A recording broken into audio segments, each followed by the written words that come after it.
Oh my goodness. Oh my goodness. France was absolutely on fire, wouldn't you say? It was an incredible show of dominance against Azerbaijan. The stats don't lie, guys. 77% ball possession and 91% pass accuracy. You could feel the control, the superiority of the French team, right? Plus, Kylian Mbappé, man, was just unbelievable, with a goal and an assist. This wasn't just teamwork, it was a masterclass in cohesion. And let's applaud Adrien Rabiot too, not only scoring but working hard throughout his 70 minutes. What a team effort. And then there was Florian Thauvin, coming off the bench and sealing the deal. Where do you even begin with France's depth? It's mind-blowing. Want more insights into incredible performances like this? Make sure you subscribe and join our community of passionate fans. Now, if we pivot to the man of the match, we absolutely have to focus on the sheer brilliance of Kylian Mbappé. This guy is something else. I mean, did you see that goal and assist? Just insane. It's not just about how he manages to finish those chances. His ability to create them is unbelievable. Playing 83 minutes of top-tier football, he led from the front with the captain's armband, weaving through Azerbaijan's defence like it was nothing.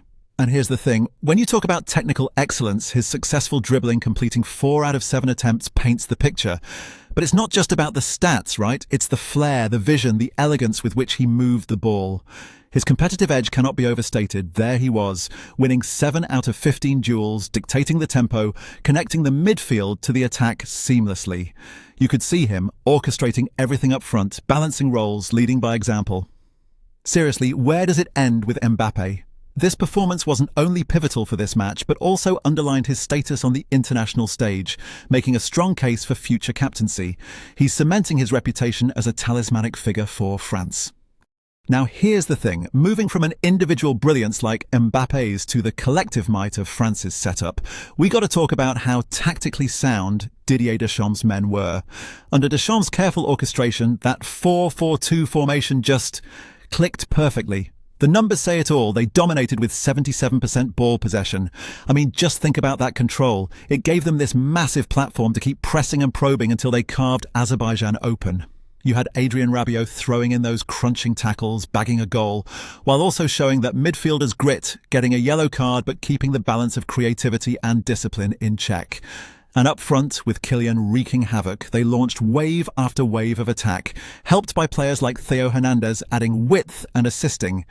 Their relentless attack was showcased in 32 shots hammered towards the goal, leaving the French midfielders and defenders to mop up any loose Azerbaijani counters. It was an all-hands-on-deck situation where every player knew their role, and Deschamps deserves credit for implementing such a strangling game plan. So, with a setup like that, it's no wonder they looked invincible on every blade of grass.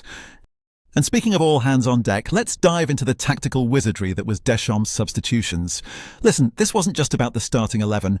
Imagine having the luxury to pick from players like Florian Thauvin, who comes off the bench and immediately puts his stamp on the match. You couldn't write a better impact, right?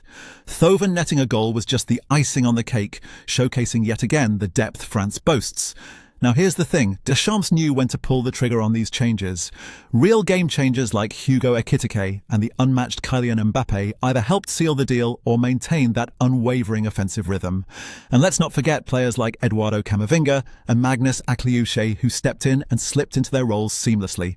At the end of the day, it was about maintaining intensity, keeping Azerbaijan on their heels.